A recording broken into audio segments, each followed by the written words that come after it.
2, 1, c'est parti. Bonjour, alors je suis avec, je vais vous laisser vous présenter, mais je suis avec Audio Solutions et je crois qu'on a quelqu'un que vous connaissez très bien sur l'Anjac ils vont se présenter.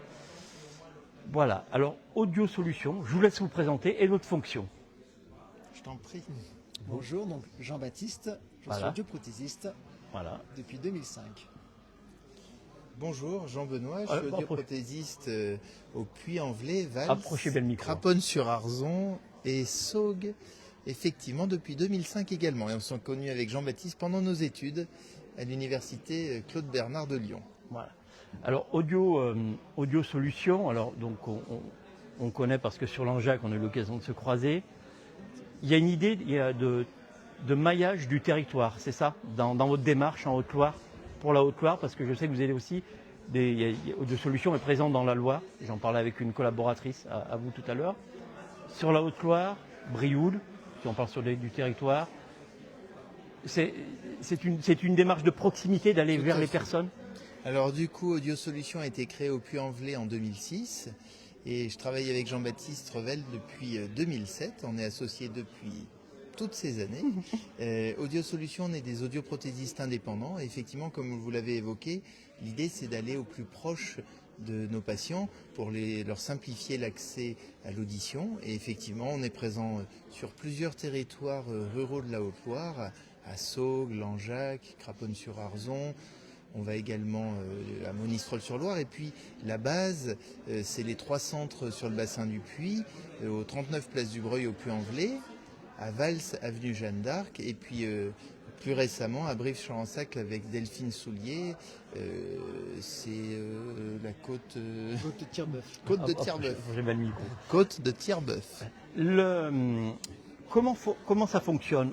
Là aujourd'hui, vous permettez de faire des tests, mais on peut aller en boutique des tests un peu plus spécialisés, ce que vous nous précisez. Alors est-ce qu'après il faut passer par un médecin traitant ou est-ce qu'on peut vous venir directement vous voir et ça fonctionne avec des remboursements mutuels, etc. Ou est-ce que le médecin traitant est un passage obligatoire? Alors, la question, elle est ouverte et on va répondre un petit peu à toutes vos questions. Alors aujourd'hui, on est au Salon de Vals et on est content de promouvoir le dépistage et la prévention auditive. Donc c'est super d'avoir cette occasion.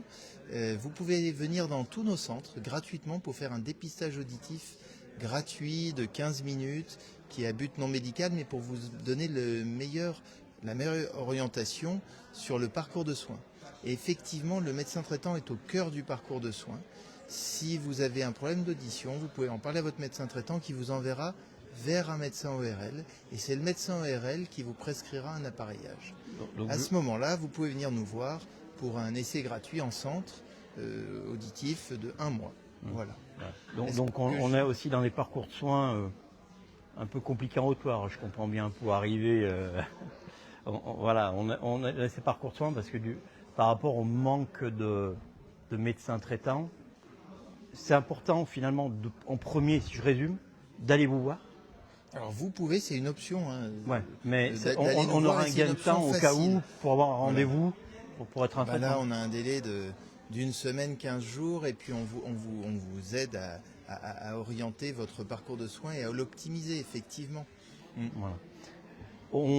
Un peu comme les dentistes, pour les appareils, il y a une partie, je crois, est-ce que ça existe toujours, alors, du zéro à charge, mais le zéro à charge n'est pas...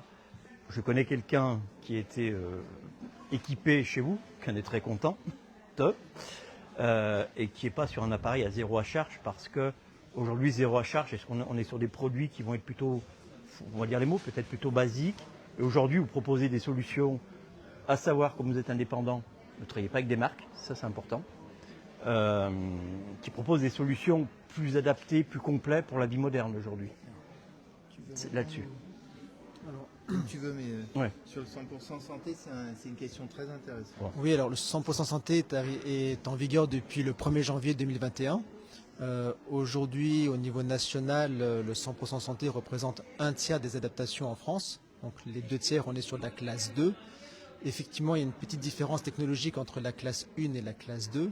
Sur la classe 2, on est sur des appareils de dernière génération, rechargeables, avec plus d'algorithmes pour améliorer la compréhension de la parole, surtout la compréhension dans le bruit. Il y a eu la première génération en 2021, il y a eu une deuxième génération de 100% santé en 2022, et là maintenant on en est à la troisième génération. Donc on va commencer à renouveler aussi des personnes qui étaient appareillées en 100% santé. Et il y a eu un petit bond technologique entre les premiers appareils 100% santé et ceux que l'on délivre maintenant. Voilà. Donc on reste quand même sur de bons appareils Ça, pareil. pour bien comprendre, surtout dans des environnements plutôt calmes. Parce que c'est impressionnant, parce que je connais, c'est la précision dans vos appareils aujourd'hui que vous avez, qui permet des réglages dans des fréquences, de limiter les acouphènes aussi. Et votre professionnalisme, votre métier aujourd'hui vous permet d'aller enlever des acouphènes, à envoyer des sons contraires, si je résume, c'est ça? Oui, exactement. Alors on ne va pas supprimer les acouphènes, mais on arrive à les masquer. Donc l'amplification délivrée par les appareils arrive à masquer et à couvrir la fréquence de l'acouphène. Et le fait de stimuler le nerf auditif et le cerveau, on arrive aussi à détourner l'attention du cerveau au niveau de l'acouphène. Donc l'acouphène est toujours présent, mais on l'entend moins, et il est masqué et détourné. Aujourd'hui, à partir du premier rendez-vous, avec où tout le parcours de soins a été fait, on a l'ordonnance. C'est combien? C'est de nombreux rendez-vous. C'est à peu près combien de temps pour arriver à pareil, c'est 3 mois, 4 mois, je crois, parce qu'on a fait. Il y a une période d'essai pendant 1 mois qui est obligatoire. Pendant cette période d'essai, il y a 3 ou 4 rendez-vous pour affiner et ajuster les réglages. On fait un réglage progressif, on y va doucement. On fait des tests d'audition, tests de compréhension avec appareil, sans appareil, pour affiner et optimiser les courbes. Une fois que l'essai est terminé, il y a souvent un rendez-vous 2 mois ou 3 mois après les essais pour refaire un point sur les réglages. Et après, on conseille de venir au minimum tous les 6 mois pour faire une révision des appareils et ajuster les réglages si besoin. Aujourd'hui, dans cette vie moderne, si je puis dire, vous constatez que les personnes sont un peu plus jeunes qui viennent vous voir, ou ça a changé? Je reprends la main. Si Alors vous... oui, l'âge de premier appareillage a baissé. Ouais. Et on s'en félicite parce que les événements comme aujourd'hui, c'est le but de prendre le problème de plus en plus tôt grâce au dépistage. Oui, c'est vrai. Et puis les produits sont de plus en plus performants, donc il y a une meilleure image de l'appareillage de façon globale. Oui, on n'est plus avec les gros appareils. Plus du tout. Plus du tout. Vous avez effectivement. Alors, on peut vous. Alors, il y a Audio Solutions, vous voyez, on peut les chercher sur Facebook, vous êtes sur... On est sur Instagram, on est sur Facebook, on est également sur LinkedIn. Il faut taper Audio Solutions, appareil auditif, et effectivement vous avez toute notre actualité, et puis vous pouvez prendre rendez-vous dans l'un de nos centres toute l'année. Ce qui est important, je rappelle, vous êtes des indépendants. Tout à fait. Ça, c'est important. Et je vais rebondir sur ça.